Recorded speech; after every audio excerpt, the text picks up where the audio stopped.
Richard Skipper celebrates. Every show is a celebration. Richard Skipper celebrates the best in entertainment. Each show, Richard delivers the artists you love, showcasing what makes them unique. Never gossipy. The antidote to a sometimes hectic world. Now, here's your host, Richard Skipper.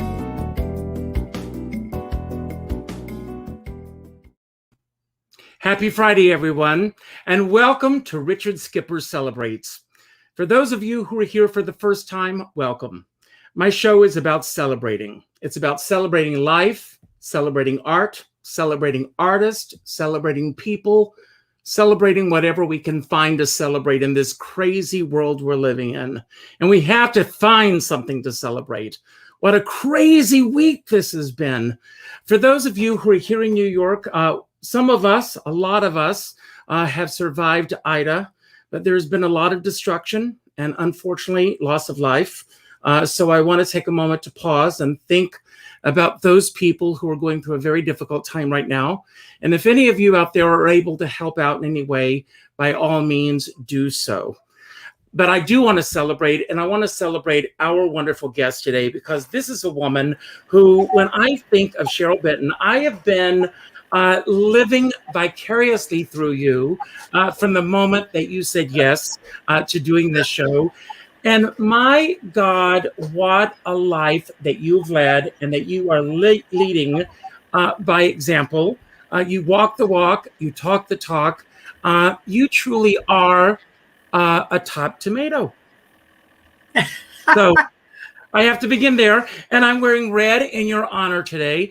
I want to begin, before we delve into the three tomatoes and how this all began, I want to ask you, how are you doing really in the midst of this world that we're living in right now? Well, first of all, I want to thank you for that great introduction, and also wearing our signature color red. I really appreciate that. I'm doing okay. You know, I mean, it is crazy times. I mean, every day is something new, from, hurricanes, storms, COVID, whatever is going on. But we just keep moving ahead. And every day I just try to find the best that's going to make it the best day that it can be. It seems that you are one to do that. I want to ask you, and there's a reason why I'm going to ask you this question. What has been, or what do you consider the most embarrassing moment that you have ever had in front of an audience? Wow, that's a great question. What a great way to start, huh? There's probably been several of them, but I'll give you one. It was actually when I was in the corporate world, and I was still relatively young. And I had to give up to make a presentation in a large conference room in front of a lot of people. And I stood up and I turned around, because I don't know if we had PowerPoint then, but I was making some point, and I knew, and it was mostly men too in those days. Mm-hmm. And everyone seemed to be paying such great attention. And finally, at the end, I sat down, and the guy sitting next to me said, "Your skirt was tucked up." In the back. An episode of Designing Women that's all about that. Have you seen that episode? Exactly. And I'm like, no wonder they were paying such rapt attention. So well, I would like to believe that it was more than that. The reason I asked this question is because this past year I was interviewing someone, an actress, and I had done all my research, and I began the interview, and I acknowledged a role that she had done. And she said, "I'm the other one." That's not me.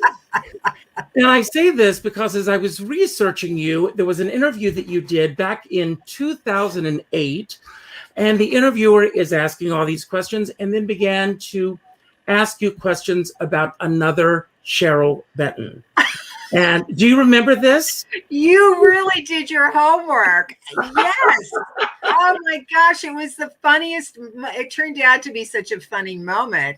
And he and I actually became very good friends after that. And we still laugh about that moment. And we're having this conversation. And the question seemed like so strange. And then all of a sudden he asked me something about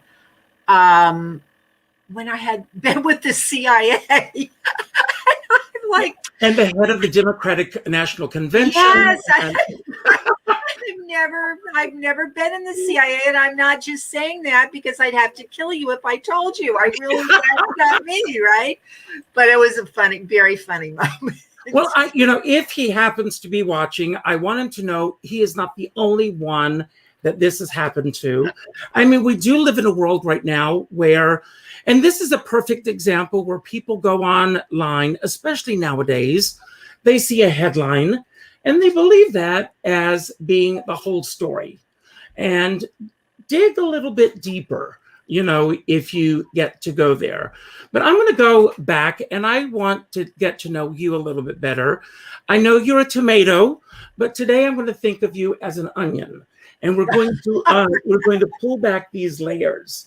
I like to begin with you as a 5-year-old, because to me, the 5-year-old is that person, that time in a person's life before peer pressure, before you start school, you start becoming what other students want you to become, what teachers want you to be or not be. Tell us a little bit about the 5-year-old Cheryl. I was a really happy 5-year-old kid. I will say that. And I remember I loved to ride around on my bike. And I still remember the day my dad took off the training wheels. Remember, we all had the training wheels, mm-hmm. and I was so excited that I could ride around. I was a very girly girl, so I loved playing with dolls and, setting up tea parties. And even at a young age, though, I really like to read, even as a 5-year-old. I mean, reading has been one of my lifelong most, favorite pastimes, actually. And I mean, tell us a little bit about your parents, brothers, sisters, siblings. My parents were really two amazing people. I just feel so blessed that I had them as parents. And we moved around a lot. My dad had a very interesting background. He actually, I didn't find this out till after he died, but he actually was in the CIA. Oh, we had lived in places like China and Hong Kong, and we moved around, and then we came back to the States, and he was an executive. And that was in the days when they moved you a lot. And from the time I was in kindergarten till I went to 10th grade, I had gone to 13 different schools. So we moved a lot. Mm-hmm. But my dad always promised when we got to high school, we would stay put, and he made good on that promise. So moving around a lot of times in the middle of school year, was definitely that's definitely a challenge. I mean, at the time, there were times when I was like, oh my gosh, we're moving again. And you're always the new kid in school, and you have to find ways to make new friends. And you go to the lunchroom and you're like, I'm going to be eating my lunch alone. Fortunately, I always have found a way to make friends. So, well, let me ask you this, because I mean, you are constantly making new friends. Hopefully today we're becoming new friends. But learning these skills, were you able to develop friendships in school that have remained friends throughout your life? Yes. I have friends that go back for many, many years. Not so much to early grammar school days, because we did move around a lot, and I didn't particularly stay in touch. It just was difficult. But certainly I have very dear friends that go back to high school, early high school days. So that's been terrific. And what was the secret? I mean, if there was one, in terms of developing those friendships at that time. The weird thing is I actually consider myself an introvert. People always find that they can't believe it because I'm out doing things like this or talking and whatnot. But especially if I walk into a room full of people, like a cocktail party or something, I'm the one that's kind of hovering in the corner. And I have to literally force myself to engage people in a conversation. Mm-hmm. But one-on-one, I make friends because, and I'm sure like you, because you're a great interviewer, is because I ask people about themselves and I actually listen to what they're saying. And I think when you're truly interested in the other person, you learn about them, and then it's a lot easier to actually form a bond. Mm-hmm. Now, as you were going through school, what were your desires or dreams about what your life was going to be like after you graduated? Well, at one point, I thought I wanted to be a lawyer. Now, in my research, I did read that you, from a very early age, that you love to write. So you've always been a writer. Did you keep journals as a young girl? I didn't keep journals, but I had a diary, but I wouldn't have called it a journal, really. It was the typical, girl stuff, usually that had to do with some boy who broke your heart stuff. But I did always like to write. I was an avid reader, and I think that's where the writing came from, because I so admired people's ability to tell stories on paper that engaged you. So that's something I always loved to do. And when you first went into the business world, you were first a teacher. Was that your first professional job? Yes, I was a substitute teacher. I was very briefly a teacher. I have to say that, and I'm glad how things, turned differently. Like for so many people, you start out doing one thing, but I was a substitute teacher in the early 70s, and I was an high school English teacher. And at that time, it was very difficult to get a full-time job as an English teacher, because a lot of guys had stayed out of the Vietnam War, got deferments by becoming teachers. So there was really a glut of teachers at that time. And if anyone is ever taught up there, substitute teaching is the worst. You talk about getting no respect. You get no respect as a substitute teacher. So I was waiting to get a full-time teaching job, and the summer was coming along. By then I had a very young daughter, and I also was in the process of getting a divorce at the time. And I'm like, well, I have to get some kind of summer job. And every place I went to, and I said, well, I'm going to, leave in the fall because I'm teaching. The jobs, nothing paid anything, and the job was boring. So I finally got sick of that. And I said, the next company I walk into, I'm not going to mention leaving in September. And I got hired by this technology company. And I always say it became the longest summer job in the world because I was there for 10 years. Wow. And that was how I actually got into advertising and marketing. So it was really a wonderful experience. And it was a wonderful, really training ground for, everything that I came to do afterwards.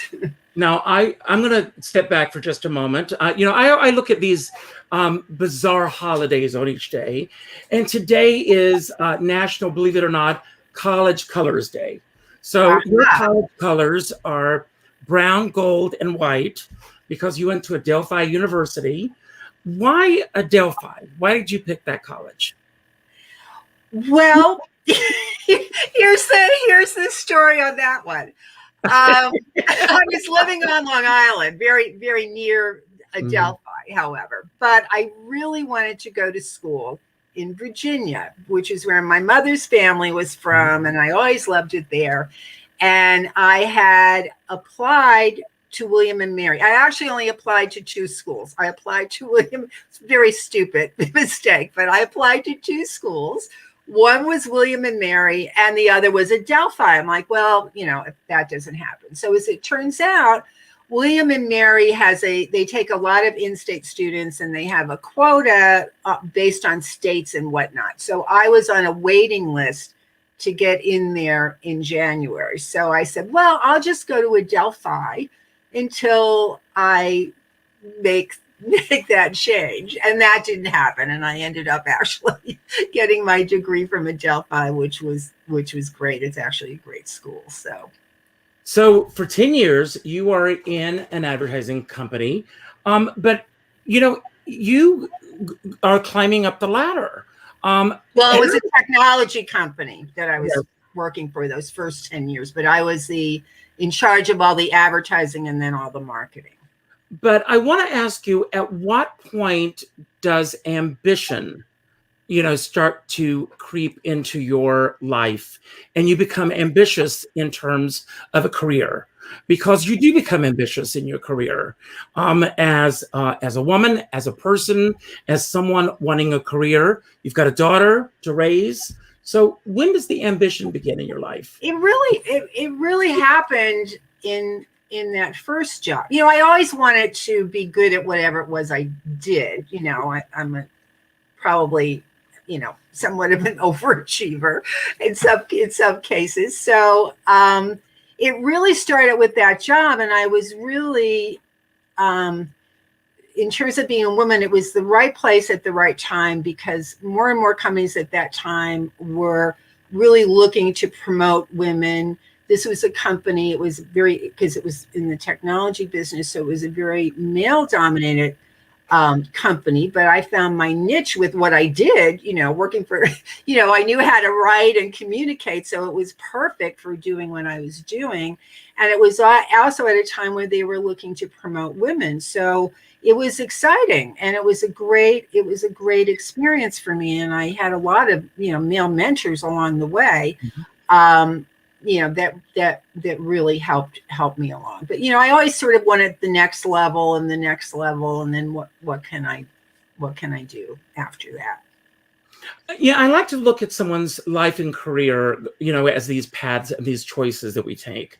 I always think of the film It's a Wonderful Life and the what if moments in our life. I want to talk about those mentors in your life, the people, the yeses that dotted the path.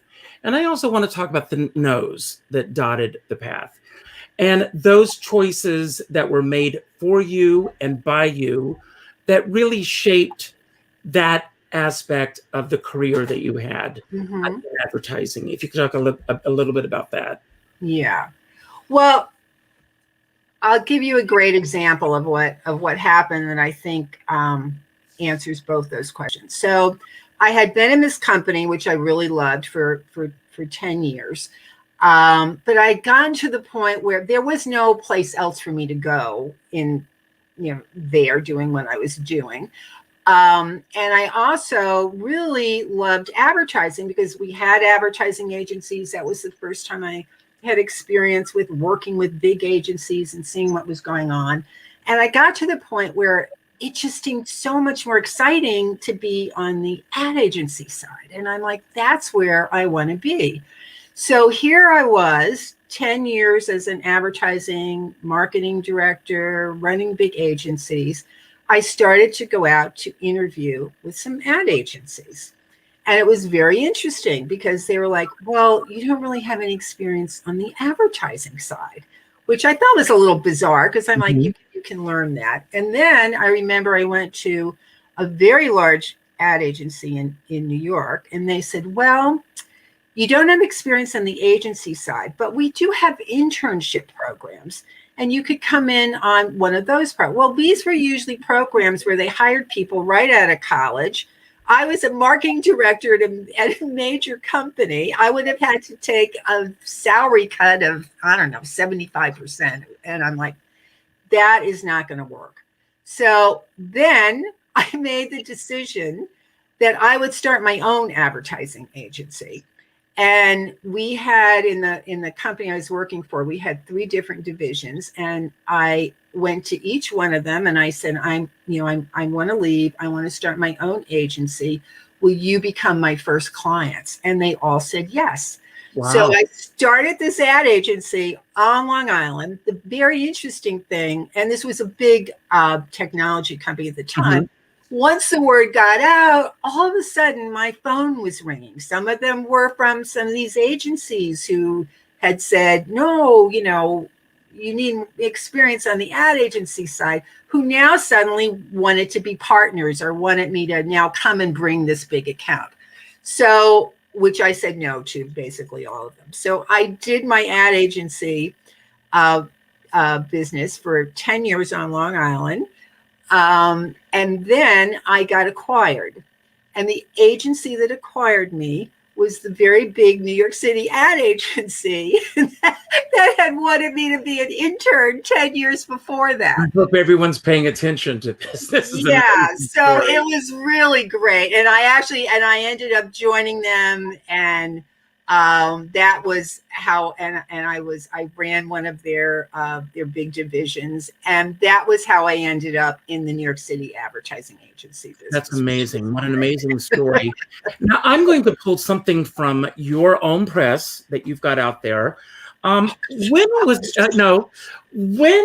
the first time, and maybe there are many times, I don't know. I mean, we all feel this. As someone who's in show business, I feel this several times a day. But for you as a woman in New York, having a career, when was the first time that you truly felt invisible? It started in my late 40s, actually, because what happened was, the advertising business was really changing a lot. The internet came along, and anyone who could do anything digitally or anything involved with the internet became the darlings in the ad agency business. So basically what was happening is there were a lot of 20-something-year-old, smart techie people in the agency business now who really didn't know anything about marketing, but it's sort of become these new gurus. And it wasn't just me. It was basically, anybody in their 40s. It's like, well, what do you people know? But that was the first time I really, one, started to feel old, and two, started to feel like a little marginalized and a little invisible. And over the course of the years that since the internet industry has continued to grow in all kinds of different ways, like a big spider web, what are some of the changes that you really love about how it's grown and changed? And what are some of the things that you really abhor about the whole social media aspect of the world that we're living in? Well, the internet, it changed everything. So, and it's great. And by the way, I ended up in the agency business, embracing that really early on. So I actually ended up running a digital agency. So that I was more in control of some of the 20-somethings in terms of, you need a strategy here, people, right? But it's been very exciting, to see what's happened, how it's brought the world together, how it's brought products and services to how it's created businesses that never existed. I mean, I remember when Amazon was just first starting out, here was this company that had this idea to sell books online, and then people were going to sell automobiles online. And some of these you thought, oh, this is crazy. Who's ever going to buy a car online? Well, now that's how everybody starts there, and you just basically go to the dealer and pick it up. And who's ever going to buy shoes or clothes? So all of those things, if we knew all those things now, we would have invested in all those companies. Would have known. And I would be sitting on our island someplace in the mansion, right? So that's all been, such a great thing for everyone. Then, of course, social media came along, and I just have to say, I have a love-hate relationship with social media. I think we all do. Yeah. So it's sort of like, when Facebook started, and then your friends were there, in the beginning, if you think about this, Yes. they really were your friends. You knew who these people were. And it was nice being able to see them there, or a family you don't see, and see people posting pictures. And then, of course, your friends become more and more of them start to happen. And, I recently was looking through my friends list, and honestly, I have to say, I probably don't know half of these people. I mean, sometimes I don't know who you are. The other day, I was doing an interview where I was being interviewed. And when I mentioned this, the person who was interviewing me said, I said the same thing. And she said, well, that's impossible. I know all of my friends. I said, well, when was the last time that you went through your list? Because I don't know a lot of these people. Exactly. And you're absolutely right. It's just grown and grown and grown. And then what happens, then you start seeing things that you don't, it becomes, there's days to me, and like you, we have to promote what we do. So from that point of view, it's really good. But you just start to feel like there's not a lot of joy there anymore, I guess. It becomes let me ask you this. Do you have, before we move on, do you have a strategy for yourself in terms of how you address social media and with the different platforms, or the amount of time you spend on social media? What is your particular strategy? Well, I'm on all the platforms. The ones I use the most, I have Facebook personal page, and then of course we have a Three Tomatoes page, and we have Instagram, Twitter. I'm not a huge fan of Twitter, and stuff occasionally goes up there. So I try, but there's such a crossover between business and personal because there's so many people there. I try to keep the business side to the business side of the social media, and the social media more of the personal, actually trying to be social piece of it. How much time? I spend way too much time. Like everyone, it's a time sucker. I'll just, if I'm sitting someplace and, in a waiting room or something, I'm scrolling through Facebook, I'm scrolling through Instagram to see what everybody's doing. So, there's some days when I just kind of take a little break from it, and it's kind of nice. And then you just feel the call of it coming back. So yeah, I'm a little addicted to it, I have to be honest. Now I'm going to break down the Three Tomatoes a little bit. Let's start with the title. How did you come up with the title of the Three Tomatoes? Well, let's start with defining what a tomato is, because in my dad's day, they would call, instead of saying, oh, she's hot, they would say, now that's a tomato. And if you ever watched Mad Men, there were times on that show where they actually used that term tomato. So I just loved the term. And to me, it's as a woman, a smart, savvy woman who knows her way around a man and a martini too. So what happened was, when I was in the ad agency business in New York, we had this wonderful man, Fergus O'Daly. He was one of my greatest mentors of all time. He was the chair of our agency. And in these days, we say in these days, he was probably totally politically incorrect on everything, but we all loved him. And there were three of us. It was myself and two other women who were running different parts of the agency. And we also happened to be three best friends. Mm-hmm. And he had coined us the Three Tomatoes. So when I got the idea to start this little newsletter, because it was conversations I was having with my friends, I'm like, it's the Three Tomatoes. That's the name. And that's how. Where did the idea for the newsletter come from? What was your initial goal with the newsletter? And has that mission statement that you started with still continued to this day? Well, the way it started was I had left the ad agency business. I guess it was somewhere around 2008. And I had started a marketing consulting business. And then, and this had been going on for a while. As I said, when I was in my late 40s, I started to feel a little marginalized, a little invisible. But then I started having these conversations, And I was living and working in New York City at the time with these friends of mine and women I knew, wonderful women, accomplished, smart, successful women in New York who happened to be over the age of 50, 60, 70 and beyond. And we would start to have these conversations. And I realized it wasn't just me who was feeling this way. And it wasn't so much that we felt invisible or marginalized. It was other people were making us feel like that. So those other people were sometimes, you're the oldest person in the conference room. Your opinion isn't really being listened to because you're not the 25-year-old, digital guru.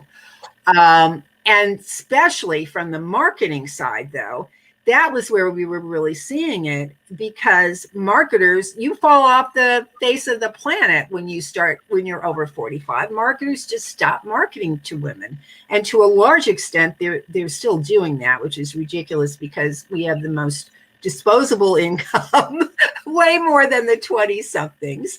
And they have so many misperceptions about us, like we don't switch brands or we don't shop and buy things. And all of that is a total myth. So I just thought, you know what, if no one else is talking to us, we'll just talk to ourselves and celebrate who we are. So just for the fun of it, I started this newsletter. I sent it to 60 friends, and it just took off from there. And it grew organically for the longest time. I mean, still growing pretty much organically. But I was doing other things, and then I realized I needed to have a website, and then it needed contributors. So things just kind of came along, but it was all things I was doing in addition to the other things that I was doing. And finally, about, I guess it was 4 or 5 years ago, my husband said, you've really grown this. You've created a brand. You should give it the kind of attention that you're giving to your marketing clients, and you should be your biggest client. And I was like, that makes a lot of sense. So I actually ended up folding the marketing business and just focusing full time on what we could do with the 3 tomatoes and where we could take it. So that's pretty much the story there. Well, there's so many different spokes to this wheel right now. You also, is it October 6th that you're going to be at the Triad? Is that the right October 4th, Monday, October 4th.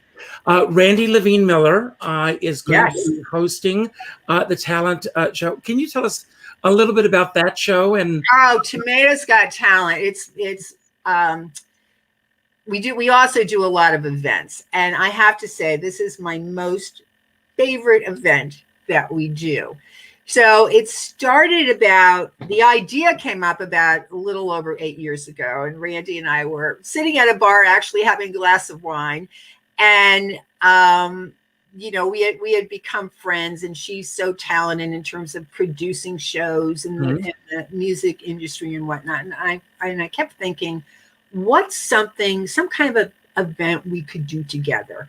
And as we were chatting, somehow the idea came up of maybe we could do a talent show for women over 40. So we started to think about, well, what would that look like? And we didn't want people who were professionals. We wanted people who had day jobs, not professional performers. They may have started out that way, but people with day jobs, but who actually had talent.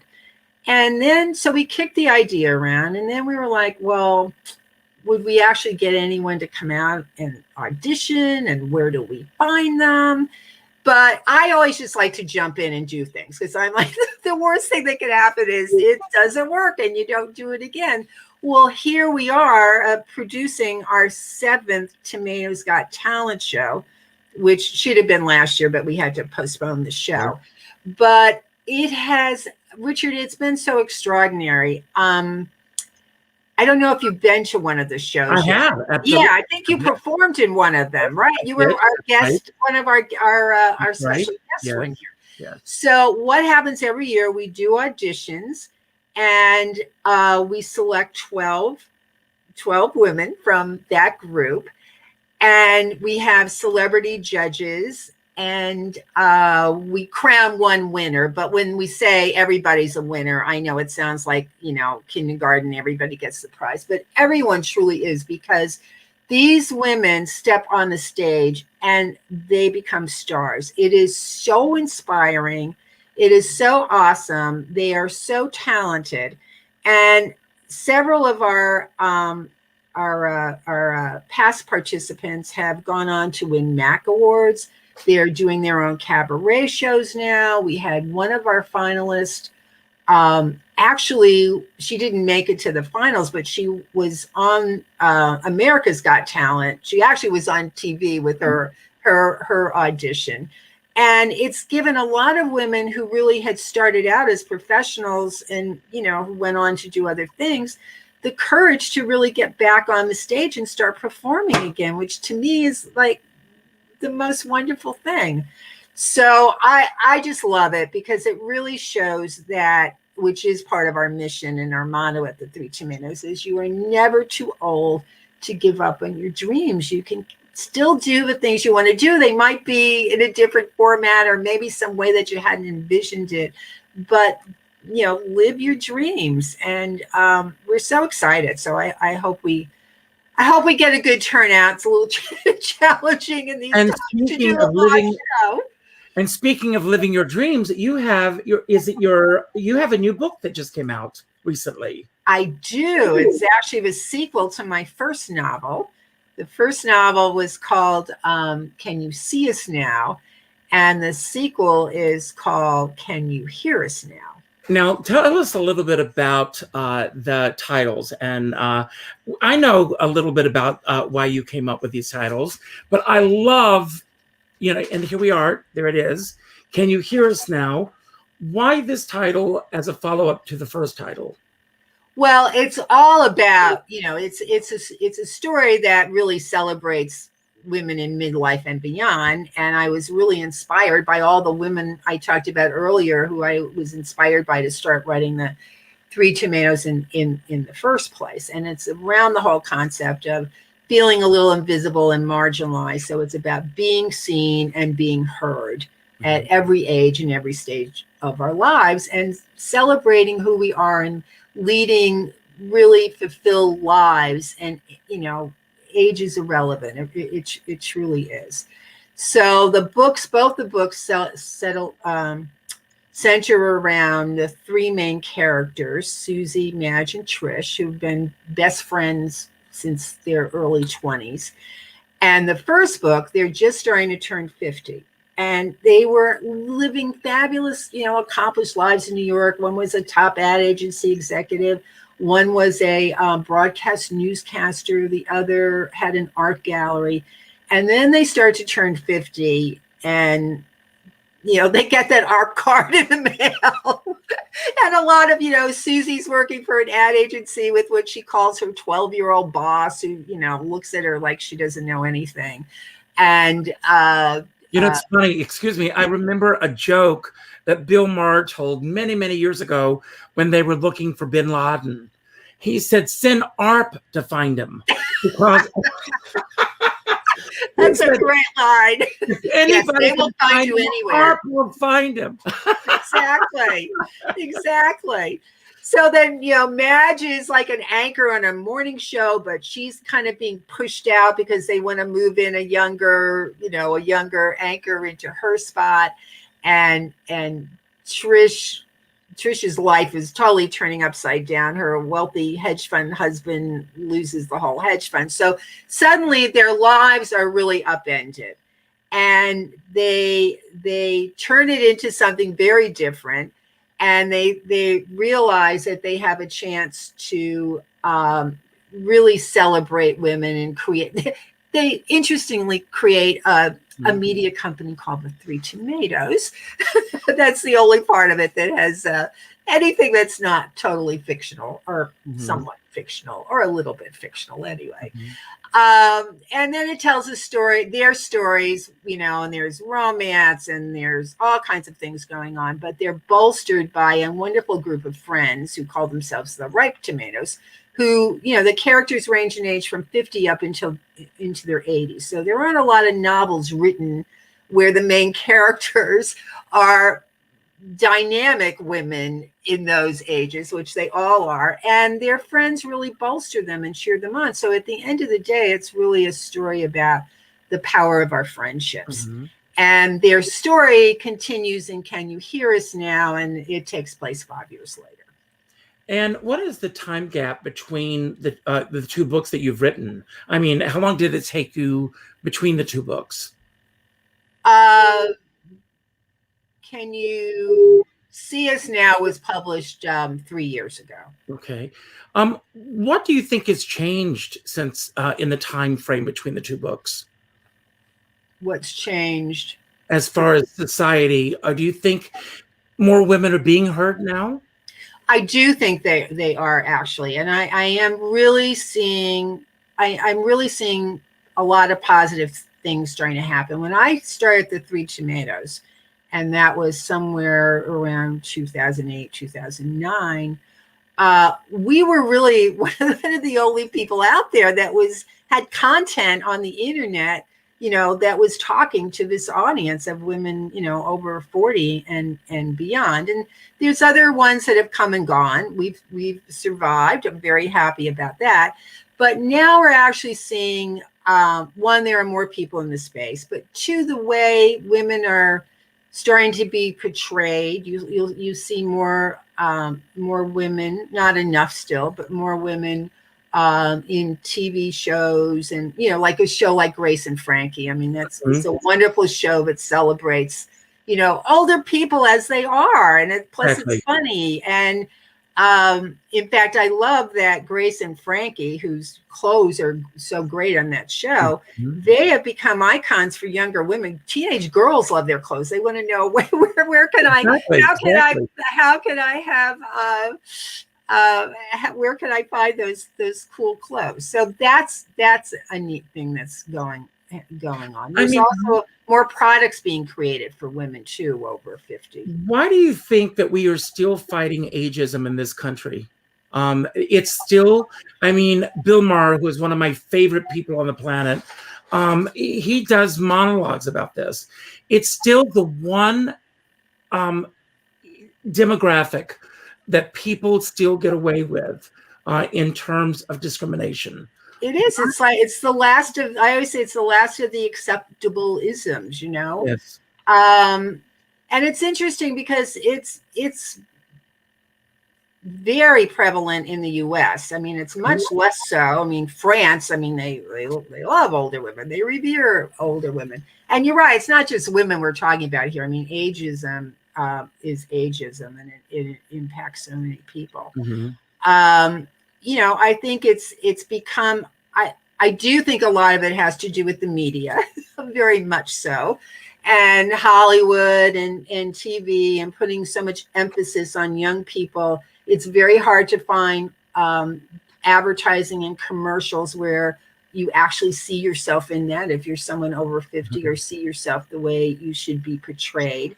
And it's actually very interesting because ARP, who I like to tease a lot, but they're actually doing a lot of good things around ageism. And they have a campaign, I'm trying to think what they call it now, disrupting aging, and which I think is really excellent. And one of the things that they did that I thought was really interesting, especially coming out of the advertising background, they looked at thousands of images that advertisers and marketers were using to portray people in their 50s, 60s, and beyond.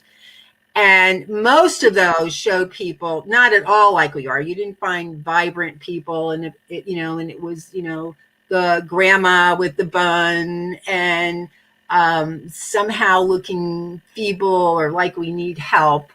And they actually got together with Getty Images, that provides all of these databases of images that marketers can use. And together they created a database of 1,500 wonderful, empowering images showing people, active people in their 50s, 60s, 70s, and beyond. So things like that, I think, will start to change because when you're younger and you don't have role models of people who are older, or we're not being portrayed the way we are, then that's part of the whole perception. So it's a process. I do think it's starting to change somewhat, not enough, but it's changing, and that's terrific. And I'm so happy about that. Have your books been pitched as a TV series, as a movie? Where do you want to see these stories get to? Well, that's, of course, everyone who writes a book wants it to be turned into the movie or the TV series, Absolutely. Of course, right? But I did, even from the first book, which I just wrote because I was just so happy to have accomplished writing a novel, and I hadn't even really thought of it that way. But so many people who read the book and the story, and they said, this should be a movie or it should be a TV series. And now it's continued. And now, of course, with so much streaming media out there actually are a lot more avenues and venues to pitch things. But it's a very slow process, and occasionally I'll send something out. But if anyone is listening, I would be very happy to talk to you. Yeah. You never know. You never know. Exactly. And how many writers do you have currently working for the we're so fortunate. We have first of all, the Three Tomatoes team. I should mention who our team is. Great. First of all, my daughter, Ronnie Jenkins, who is wonderful, and she started she's mom, full-time job, that kind of thing, but she's always helped with the Three Tomatoes and does a lot of our social media and events, and she's just great to bounce ideas off of it. Randy Levine Miller, of course, we talked about Randy, and we do the talent show, and she also now does a wonderful column every other Saturday. It started during the pandemic, actually, and she started finding wonderful streaming things on YouTube and Broadway shows, and provided us all with so much entertainment. Great. So we've continued that. Excuse me, Ann Akers, who is a wonderful health and wellness and beauty advocate, part of our team, and she and I do events. We do a big thing every year called the Renewal Summit, which last year it ended up being virtual, but it's going to be our next live event after the talent show on November 12th. And that's an all-day event with great speakers and panels. And then I have two wonderful partners. We have 3 city-specific editions of the Three Tomatoes on things to do. So the New York City one comes out every Saturday, which I edit. But then in LA, we have an LA editor, the fabulous Debbie Zip, and then the terrific Kim Selby, who's in San Francisco. So the whole idea of the city editions is, you can pick up everywhere and say, okay, what are the things to do this weekend? But again, it's usually always written for a much younger demographic. And, most of us aren't out bar hopping these days. So we pick the events based on, these are the things that we would want to do. So, and we don't have hundreds of them, we curate a few every week. So that's been exciting. But then we have anyone who visits the site, we cover everything from travel, beauty, health, wellness, books, and whatnot. So we have I've actually lost track of the number of contributors that we have. We have featured contributors who write every week for us, or every month. And then we have people, guest people. So, and they're all, typically experts in their field. And it's really excellent, smart information for, women, for smart, savvy women, tomatoes. And a few guys too. We actually have guys who read it too and like it. That's wonderful. Well, as we wind down, this is what I call my James Lipton inside the actor's studio moment. I'm just going to ask you some random questions just to get just a fun side of you. And the first question is, what would make you go insane the fastest? Oh God, it's probably a long list of those things. I don't know. I'm trying to. Can't think of it. an answer to that off the top of my head. I think it's stupid, when people do just stupid things over and over and over again, that makes me nuts. One of the things that makes me nuts, they're more like peeves, but when you send out an email to someone and you ask them 3 things, and then they come back and they obviously only read the first thing. So they only respond to that. And then it takes you like 3 more emails before that happens. So a lot of it has to do with electronic communications and texting. Texting is definitely I think texting should be used like, what time will you be home? Where are we meeting for dinner? Not essays.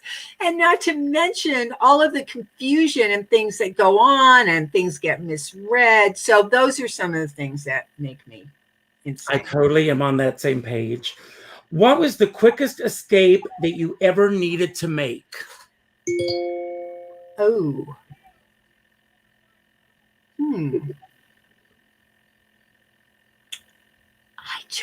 I don't know.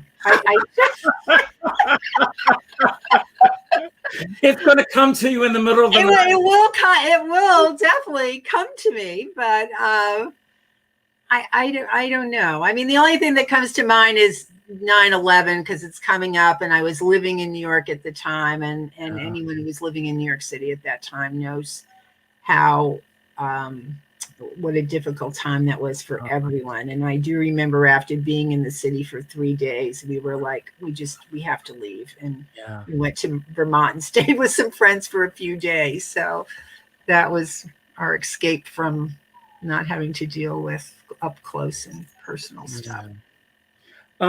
What experiences do you have the greatest fear of? Dying. What is your biggest pet peeve? I'm going to add besides texting.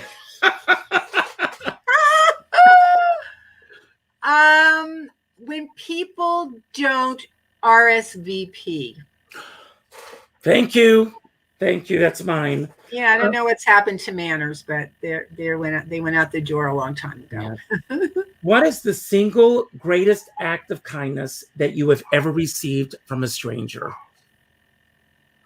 I actually think I've had several over the years, but I definitely can remember at least 3 times being stuck on a road with a flat tire, and someone always stopped and changed the tire. So that was always a welcome thing. And what do you hate most about ambitious people? I don't think there's anything wrong with being ambitious, to tell you the truth. Well, then it's about ambitious. Yeah, I think it's become a word that we've made wrong. But to me, ambition means someone who has goals and is trying to achieve them and is finding ways to get there. So, and the flip side of that is, what do you like most about ambitious people? Right. You just answered that. Yes. And the next question is, at what time in your life were you the most ambitious? I think I still am. Good. I don't think that stopped. And the last question is, what one experience do you most desire that you haven't yet had? Oh gosh, I feel so blessed at this point in my life, Richard. Seriously, I said a fear of dying, but if I were to die tomorrow, I really feel that I have led an incredibly full life.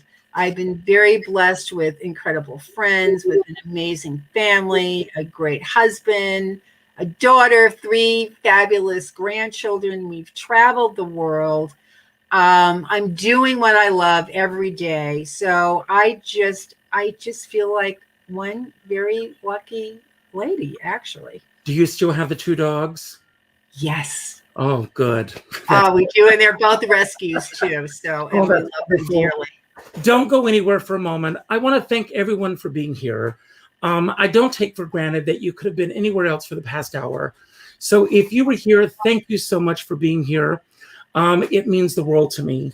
If you enjoyed today's show, and if this was your first time here, please subscribe. Subscribe, hit the like button, leave a comment, Tell your friends. I always end every show by telling everyone, go out and do something nice for somebody else without expecting anything in return. Go to your Facebook friends list, and the third name that pops up, reach out with a phone call. Not an email message, not a text message, not a private message, a phone call. And let that person know what they mean to you. As my dear friend David Friedman says, we're all in this together, but we're not in the same boat. And you never know what someone else is going through right now. But if you're going to be out in a boat, make sure that you bring a skipper along. Now, I'm going to actually leave the screen. Cheryl, I'm going to give the screen all to yourself. You've got the final word today. Anything that we've talked about that you want to expound upon, anything that we didn't talk about that you wish we had, or just any message that you want to put out to anyone who's watching right now. I thank you for the gifts that you've given to the world. I hope that you'll come back anytime you have anything to talk about. Thank you, thank you, thank you. Thank you, Richard. And we were talking earlier that we have so many mutual friends, and the fact that we've sort of met live today, but we will in the future. But I definitely feel that we have become best friends. And I really love the message that you talked about reaching out to other people, helping other people. It's such a turbulent, topsy-turvy world that we live in, and we all are in it together. And you never know what someone else is going through. So picking up the phone, making a phone call to someone, pick 3 people this week to either thank them or 3 people you haven't talked to in a while, and say, how are you doing? And then the important thing is to actually listen to that answer, that you really want to hear how they're doing. So I just thank you all for joining us today. And Richard, love you. You're just a wonderful human being. So thank you for celebrating me today. I'm so honored.